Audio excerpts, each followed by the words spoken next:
In the autumn of 1904, a photograph was taken at St. Jude's Parish in the remote town of Barrow's Creek. The image showed 12 choir members standing in neat rows, their faces bright with joy. Beside them stood their leader, Reverend Alistair Blackwood. The photo was meant to celebrate the harvest service, a moment of community and faith. The glass plate captured smiling faces, crisp clothing, and the stone walls of the old church. It seemed like a simple record of a simpler time. The choir members wore their Sunday best. The women had white blouses and long dark skirts. The men wore pressed suits with high collars. Everyone looked directly at the camera, frozen in that moment of unity and devotion. For decades, this photograph sat forgotten in a county archive. Dust settled on its protective sleeve, other records piled on top of it. No one paid it any attention. It was just one image among thousands, a small piece of local history with no particular significance. The archive held hundreds of similar photographs from small towns across the region. Each one documented baptisms, weddings, church gatherings, and community events. They were snapshots of ordinary life in rural communities at the turn of the century. Most would never be seen again, stored away in climate-controlled rooms, preserved but forgotten. That changed when Samuel Finch, a photo archivist, pulled the glass plate from storage. He was preparing old negatives for digitization, a routine task he had done hundreds of times before. The archive was modernizing its collection, converting fragile glass plates into digital files that could be accessed by researchers around the world. Samuel handled the plate carefully. Glass negatives from that era were delicate, prone to cracking and deterioration. He placed it on the light table and examined it for damage. The emulsion was intact, the image clear and well preserved. As he adjusted the angle to check for scratches, something caught his eye. There was a detail in the background hidden in the deep shadows behind the choir.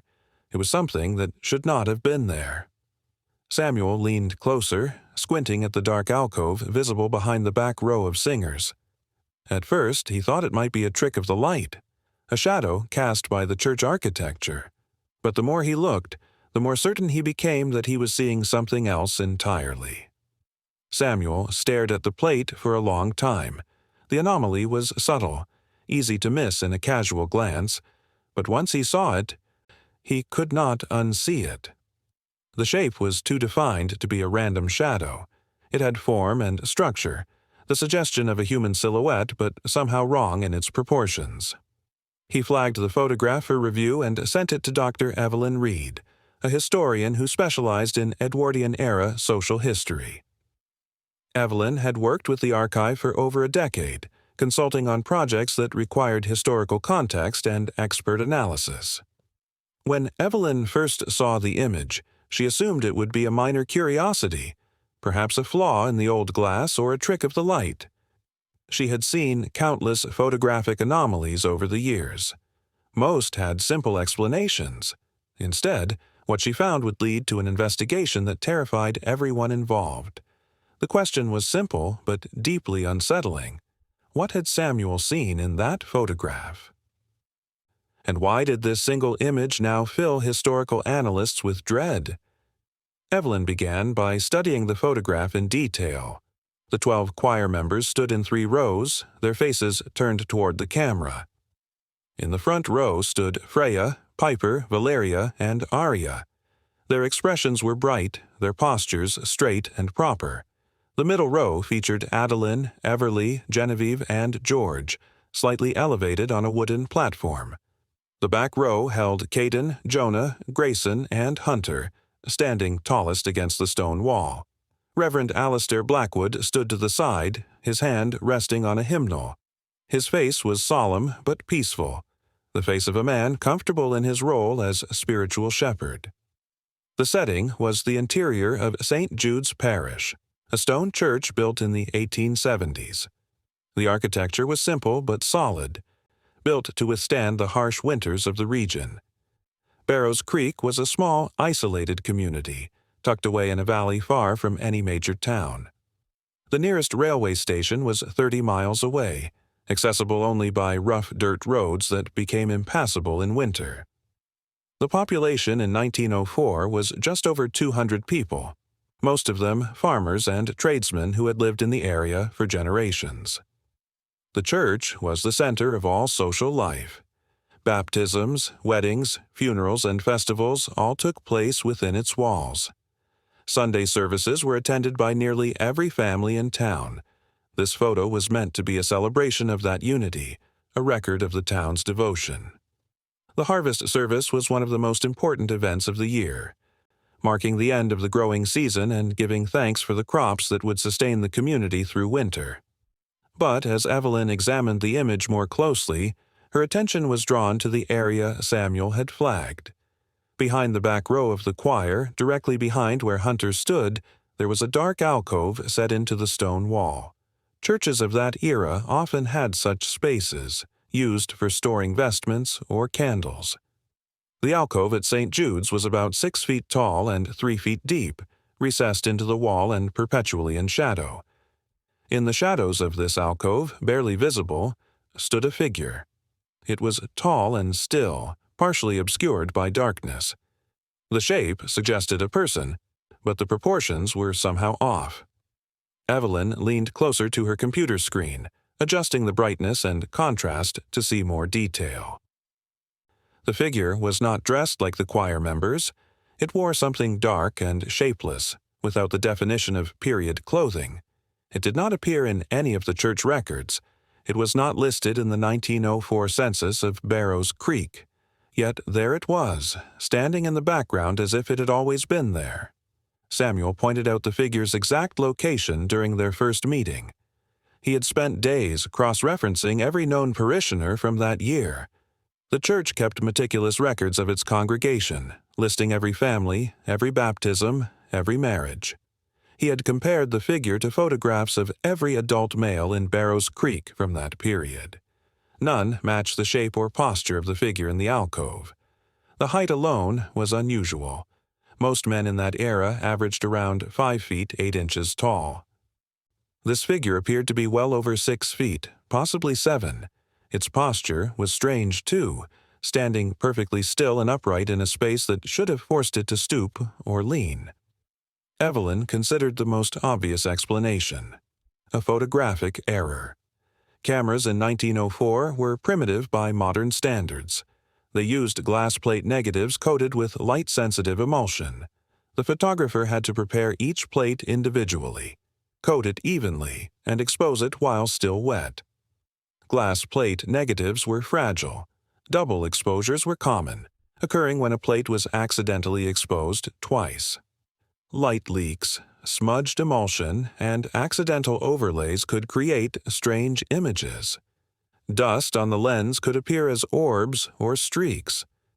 Chemical reactions in the emulsion could create patterns that resembled faces or figures. Perhaps the figure was nothing more than a mistake, an artifact of old technology. It was a comforting theory, and Evelyn hoped it would prove true. She had seen dozens of cases where mysterious figures in old photographs turned out to be nothing more than processing errors or environmental contaminants. To settle the matter, Evelyn brought in Dr. Kenji Tanaka, a forensic analyst who specialized in historical photographs. Kenji had worked on dozens of cases involving disputed images, forgeries, and unexplained phenomena captured on film. He had authenticated Civil War photographs, exposed fake spirit photography from the Victorian era, and consulted on criminal cases where photographic evidence was crucial. His expertise was unmatched, and his reputation for thoroughness was well known in academic circles. He examined the original glass plate under magnification, using specialized equipment that could detect the slightest irregularities in the emulsion. He checked the emulsion layers for any signs of tampering or degradation. He looked for scratches, chemical stains, or areas where the coating had been damaged or manipulated. He photographed the plate under different wavelengths of light, searching for hidden details or alterations invisible to the naked eye. His report arrived 2 weeks later, and it was not what anyone expected. The document was 12 pages long, filled with technical analysis and detailed findings. The figure was not a double exposure. Kenji had examined the emulsion layers under high magnification and found them intact and uniform. Double exposures created distinct layer separations that were easy to identify. This plate showed no signs of overlay.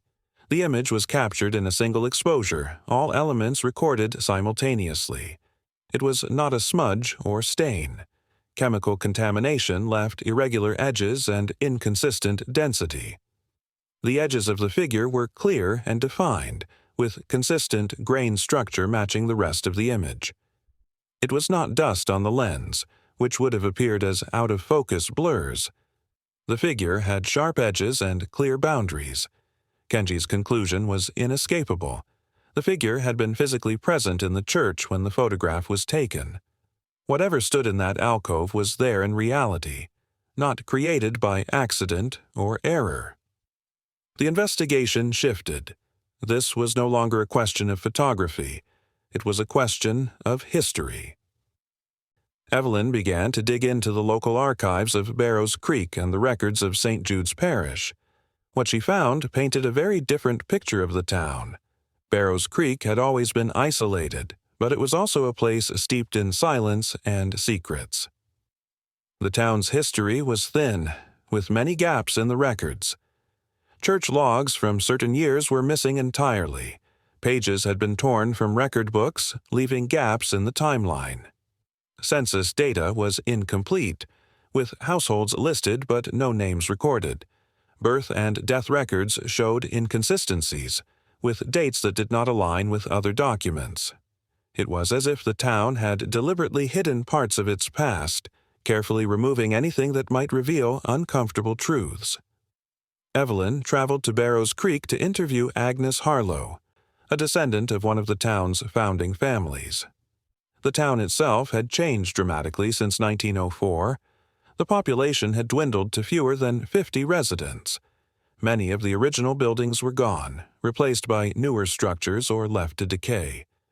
St. Jude's Parish still stood, but it had been closed since the 1970s, its congregation too small to sustain regular services. Agnes was in her 80s, sharp-minded and deeply knowledgeable about local lore. She lived in the same house her great-grandparents had built in the 1880s, surrounded by generations of family history.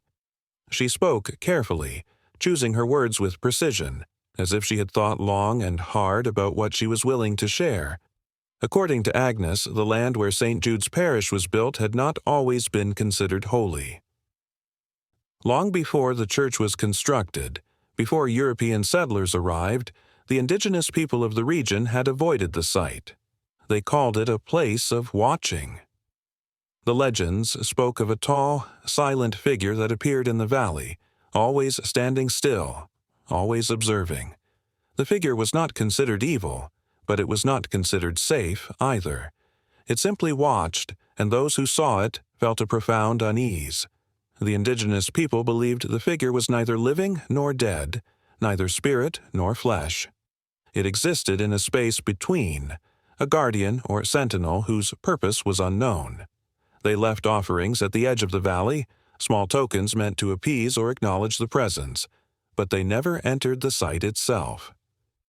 Agnes had grown up hearing these stories from her grandmother, who had heard them from her own mother.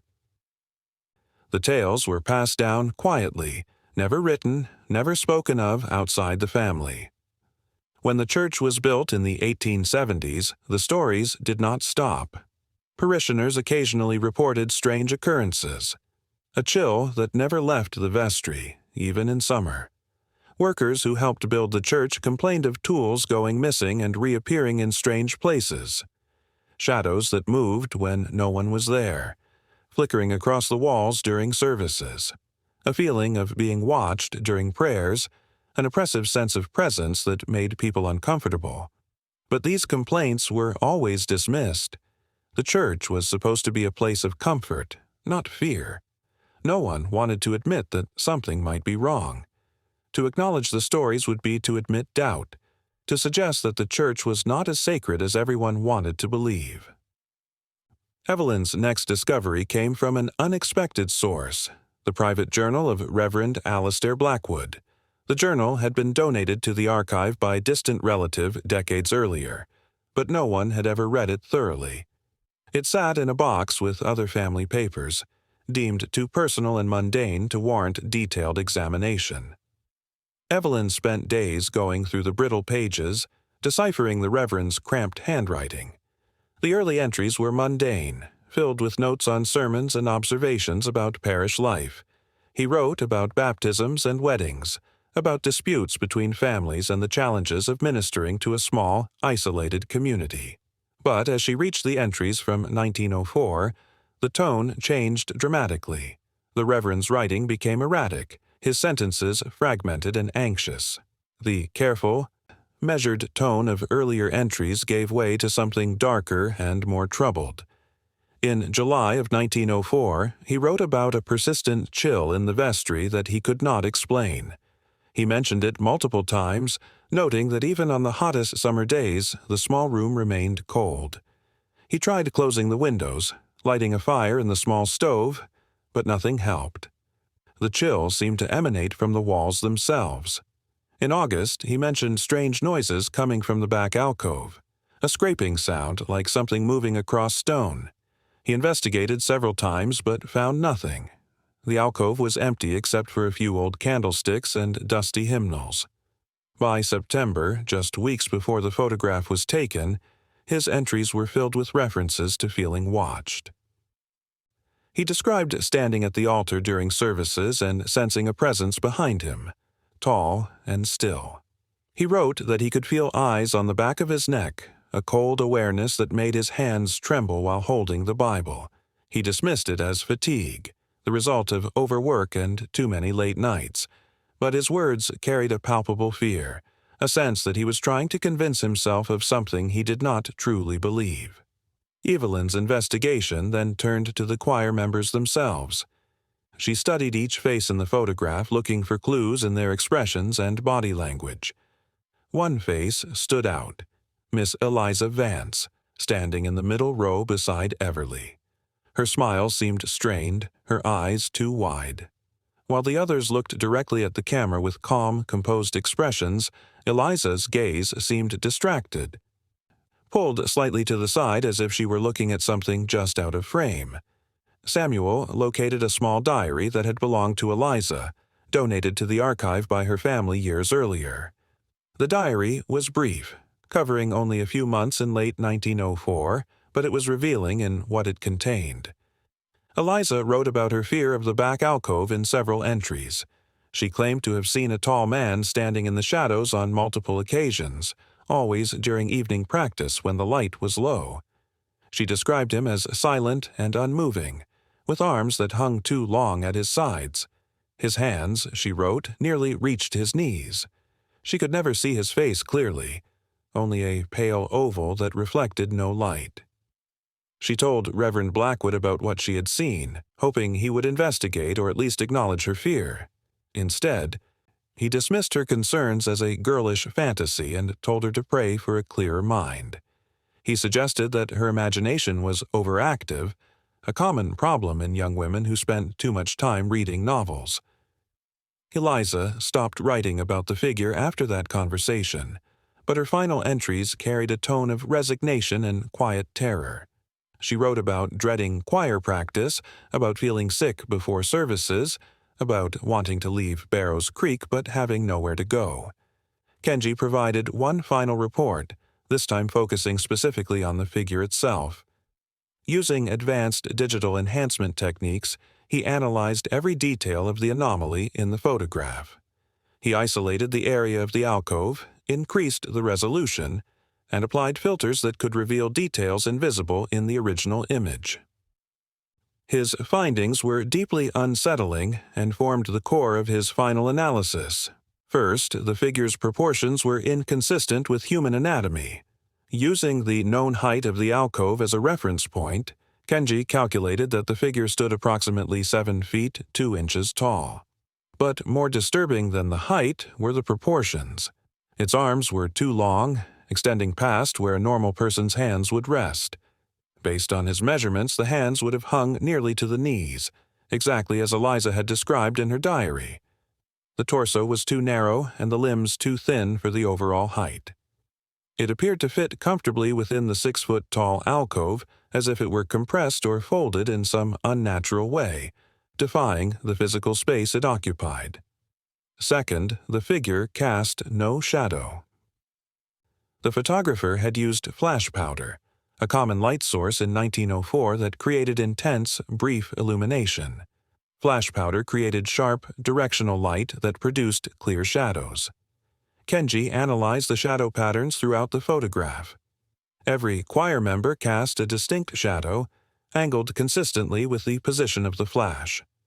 Freya's shadow fell to her left at approximately 45 degrees. Piper's shadow matched the same angle. The pattern was consistent across all 12 choir members and Reverend Blackwood. The figure in the alcove did not follow this pattern. It stood in the shadows, but it did not interact with the light in the way a physical object should. There was no shadow cast on the wall behind it, no darkening of the floor beneath it. It was as if the light passed through it or around it, but never touched it. The violation of basic physics was impossible to explain. Third, Kenji enhanced the area where the figure's face should have been. What he found was not a face at all. Using contrast enhancement and edge detection algorithms, he revealed a smooth, mask-like surface, featureless and blank. There were no eyes, no nose, no mouth. The surface appeared uniform and pale, with a texture that did not match human skin. It was too smooth, too perfect, like polished stone or ceramic. The shape was oval but slightly elongated, wider at the top than at the bottom. It resembled the descriptions from the local folklore that Agnes had shared, the stories of the silent watcher with no face. The enhancement confirmed what everyone had begun to suspect. This was not a person. It was something else entirely. Something that defied explanation and challenged everything they understood about reality and the physical world. Evelyn returned to the photograph with fresh eyes. She had spent weeks analyzing the mystery, examining every detail, consulting with experts, reviewing historical records. But now she saw it differently. The joyful expressions on the faces of the choir members were not what they seemed. The smiles were too tight, too forced. The eyes were too wide, too alert. Freya's hands were clenched at her sides. Piper's shoulders were raised, tense. Valeria's smile did not reach her eyes. This was not a photograph of celebration. It was a photograph of fear, carefully masked behind a veneer of normalcy. The choir members were performing, putting on a show of happiness and devotion while terror lurked just behind them. Evelyn began to form a theory based on all the evidence she had gathered. The choir and Reverend Blackwood were aware of the presence in the church. They knew something was in the alcove, watching them. The photograph was not meant to be a simple record of a harvest service. It was an attempt to project normalcy, to create the illusion that everything was fine. The joyful singing, the carefully arranged poses, the bright smiles were all part of a performance. They were trying to convince themselves, and perhaps the entity itself, that they were not afraid. But the photograph captured the truth. It captured a moment of profound, shared terror.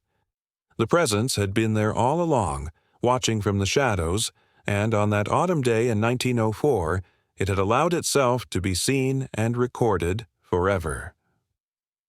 The aftermath of the photograph told the rest of the story. Just 3 weeks after the image was taken, Reverend Alistair Blackwood abruptly resigned his position at St. Jude's Parish. He cited severe nervous exhaustion in his resignation letter. The letter was brief and formal, giving no real explanation for his sudden departure. He left Barrow's Creek immediately and never returned. No one from the town ever saw him again. His whereabouts after leaving were unknown for many years. Eventually, research revealed that he had moved to a coastal town over 500 miles away, changed his profession entirely, and never served as a clergyman again. His family refused to speak about him or his time in Barrow's Creek. In the same week, Eliza Vance was suddenly sent away by her family to live with distant relatives in another state. Her diary entries stopped abruptly, mid-sentence, with no final entry or explanation. There was no announcement given for her departure, and she never returned to Barrow's Creek. She married a few years later under her married name and lived quietly until her death in 1962. She never spoke publicly about her time in the choir or what she had witnessed. Within days of Eliza's departure, 3 other choir members left town. Adeline moved to live with an aunt. George took a job in a city far away. Everly simply disappeared from the records, her fate unknown. The St. Jude's Parish Choir was officially disbanded 2 weeks after the photograph was taken. No reason was recorded in the church minutes. The entry simply stated that the choir would cease operations indefinitely. The choir did not reform for another 15 years, long after most of the original members had moved away or passed away. The photograph of the 1904 St. Jude's Parish Choir is no longer a simple record of a town's faith. It is a chilling document of a mystery that terrified a community into silence. The people of Barrow's Creek chose to forget. They chose to move on, to bury the memory of what they had seen and felt. The records stop. The witnesses are gone. The only thing left is the photograph itself, and the silent watching figure trapped in its emulsion forever. It stands in the shadows, arms too long, face too smooth, casting no shadow and offering no answers. It watches still, just as it always has, waiting in the dark alcove of a church that no longer holds services, in a town that chose to forget what it knew to be true.